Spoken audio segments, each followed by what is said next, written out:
friends, briefly on my last episode, I talked about managing up. And now I want to delve a little bit deeper in letting you all know exactly what I meant by managing up and give you all some examples of how it's beneficial and how it's helpful and how you can actually use it. So, on this episode of Career Talk with Chelsea, with who? Me, Chelsea, we'll talk about managing up.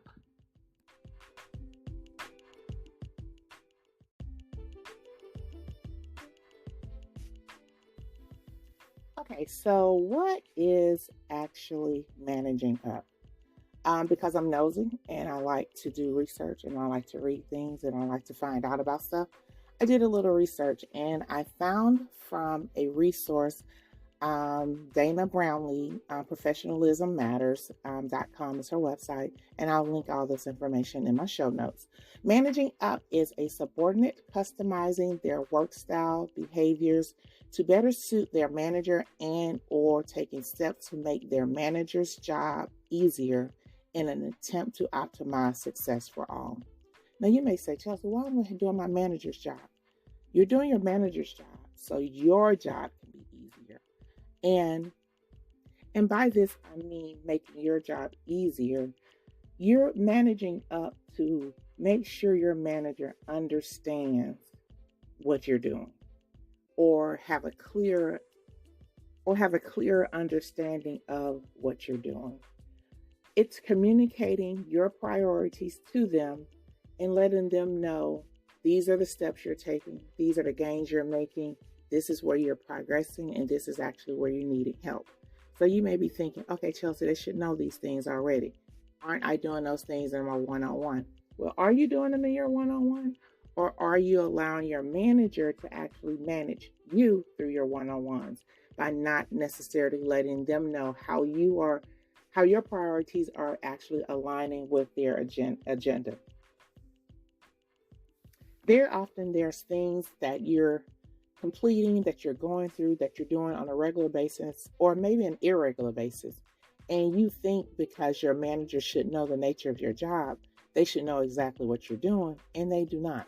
So managing up is giving you an opportunity to say, hey, these are the things I'm doing. I know these are our priorities. These are your priorities. And these are your objectives for this department, for this team, for this project.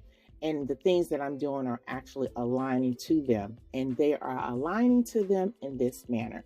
So you have to end up knowing that. But first thing you have to do, I think I have always done when I've managed up, or even when I've joined a team, is to find out what are the goals, what are the priorities, what are the missions, what are you trying to do, what do you want to accomplish? And very often, unfortunately, I would get managers who had no idea, who could not say clearly what it was they needed to be done or what they really wanted to do in that manner. And so in that case, a part of your managing up is being able to understand who your manager is, try to get to know them, understand what's important to them, have conversations with them, and listen to what they talk about. And then you'll find out what's important to them. Even if they talk about their dog a lot, even if they talk about their family a lot, even if they talk about work a lot. With them talking about work a lot, you know what's important to them. If they're talking about their family a lot or things that you think they're not relative to this business or the organization or what you need, that's critical information as well too. That goes to show you that they're not necessarily engaged on a day-to-day to understand what you're doing or even to be able to articulate what you're doing. So you don't have to let them know. You will have to take that time to tell them what you're doing. And with you telling your manager what you're doing, be open to feedback. So that means being coachable, because you may share something with your manager that you're doing and they will definitely have either, they can co-sign on it, give you kudos about it, or actually critique it. So you have to be prepared for any feedback that you're getting. And doing that, being open, is being proactive. So that means you're coming to your manager in your one-on-ones or your pull-ups or your daily stand-ups, or if you're just dropping by the office and giving them information about what you're doing. Like I said earlier, it aligns with the objectives of that team, that department, that project. And you're seeking feedback. So you do want your manager's feedback. And that feedback you get, you need to act on it. If your manager suggests that you should set up a meeting with whomever, set that meeting up and add them as optional and grab some notes from them. So let them know, follow back up. Hey, I set up that meeting. It's at this time, that time. I saw you available. I added you to it. Do you want to talk about it before we go into the meeting or not? But just have that opportunity to allow your manager to know what you're doing. Like they gave you a directive, they gave you a suggestion, you follow up on it. Even if it ends up being an epic fail, even if they end up going into the meeting and taking over the meeting, more than likely what they'll do, just ensure that you get feedback and you act on that feedback. And also be dependable. Not necessarily being dependable, come to work on time. Everybody, please just get to work on time. But coming to work on time is an action of being dependable. But also, too, as I mentioned, following up on things. If your manager asks you to do something or ask you about something or being there for a coworker, being dependable for a coworker, that does not mean that's taking all the slack for your coworker. It does not mean doing all the stuff your coworker don't want to do, but it's being a team player, being dependable, being someone that they know if a task is assigned to you, it will get done. Like they can completely consider once something is done, assigned to you, that it actually gets done. So be dependable. And this is a boss tip for me, and I'm working on it sincerely.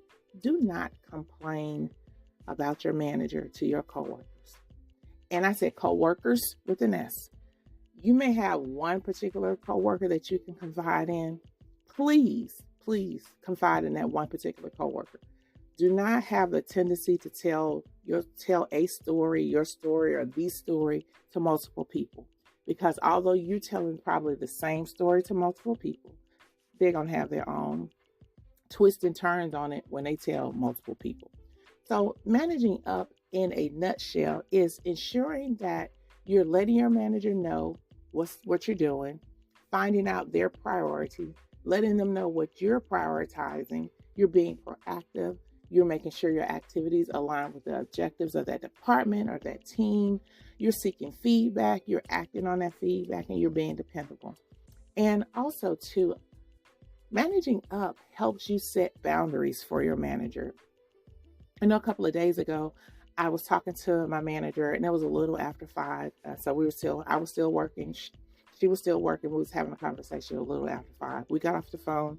I'm still working. I'm still signed on, but I ended up getting a call. Like, you called me back and it was 7 o'clock. No, I did not answer the phone because I don't want you to think it's okay for you to call me at 7 o'clock. If you needed something at 7 o'clock, even if it was something quick, send me a text message, send me an email, especially if you know or you feel that I'm still working.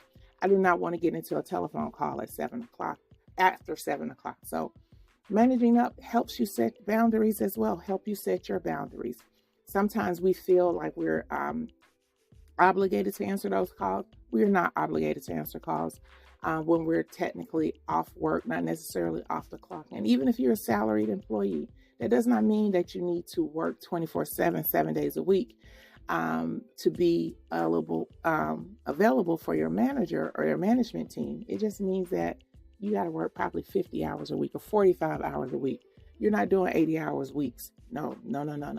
Just maybe, every now and again, extra hours.